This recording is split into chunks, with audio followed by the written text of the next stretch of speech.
This week's Parsha talks about Yaakov Avinu's journeys. The Torah starts off, Vayeitzei Yaakov mi Be'er Sheva vayelech harana. Yaakov left Be'er Sheva. He was chased away because Esav was so upset that Yaakov Avinu took his brachos that Esav wanted to kill him.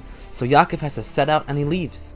We know Yaakov Avinu at that point has his famous dream. He is sleeping with the rocks around his head, and then come the dreams of the Malachim going up and down the ladder. Rashi explains that the reason for this is because the Malachim who escorted him in Eretz Yisrael, the special angels that protected him in the land of Eretz Yisrael, could not go out because it was a lower place in holiness, and therefore they had to change the guards. Yaakov Avinu then wakes up, and with the new Malachim, he is set to go on his very long journey outwards. Fast forward some time, Yaakov Avinu is now not just a single man, he has a wife, 12 children, a lot of cattle, animals, sheep, money, and as he prepares to return to Eretz Yisrael, at the end of this week's Parsha, the Pasuk tells us, Vayifku by Malachei Elokim, Malachim greet him. Rashi explains that right before he went into Eretz Yisrael, the changing of the guards happened again. Rashi tells us these were the Malachim that were able to take him into Eretz Yisrael. But wait a minute, I thought the Malachim can't go out. That whole famous dream Yaakov Avinu had with the ladder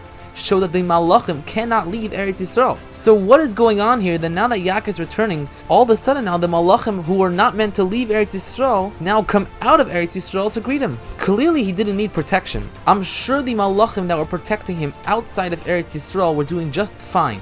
So they came out here to honor him, they came out here to respect him. But since when does honoring Yaakov Avinu enable the Malachim to leave a barrier that they cannot cross? They are not meant to cross the border from Eretz Yisrael to Chutz La'aretz. How did the Malachim have the permission to do that? Explains the Rebbe that it's very simple. The Rambam talks about how really one is not allowed to leave Eretz Yisrael unless it is for a temporary reason, as if someone maybe is getting married, he's going to learn torah, maybe rescuing captives outside of Eretz Yisrael. But what's interesting is the Rambam leaves out a clear example in the Gemara where a certain Chacham, one of the Talmidei Chachamim, one of the rabbis, went out of Eretz Yisrael to greet his mother that was coming in. Why doesn't the Rambam include that? Explains the Rebbe is because when you're going out to come back in, that's not even considered leaving.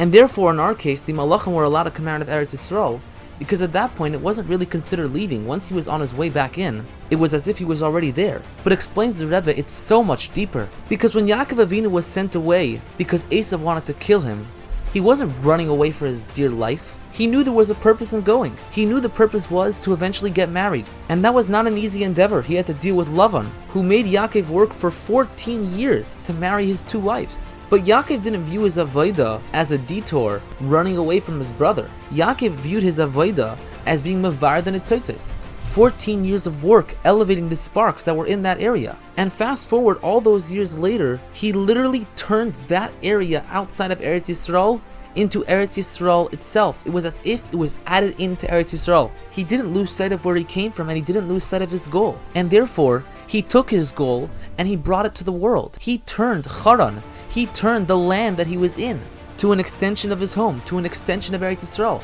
And therefore, by the time he was coming back into Eretz Yisrael, the Eretz Yisrael Malachim were perfectly allowed to walk outside of those barriers, because those weren't the barriers anymore. Yaakov expanded Eretz Yisrael outwards, and by doing this, he gave a nesinas koyach, he gave the power to all of us, that when we go on our avodah, we have to remember that first of all, we have protection wherever we go. There is nowhere where we go in this world that Hashem is not watching us. And secondly, we need to know that we can't lose sight of our goal. We need to bring Eretz Yisrael, we need to bring that Kedusha, not just to our own Daled Ames, not just to our own circles, but to the entire world. And by doing that, the Kedusha of Eretz Yisrael will now be embedded in every single object in this world.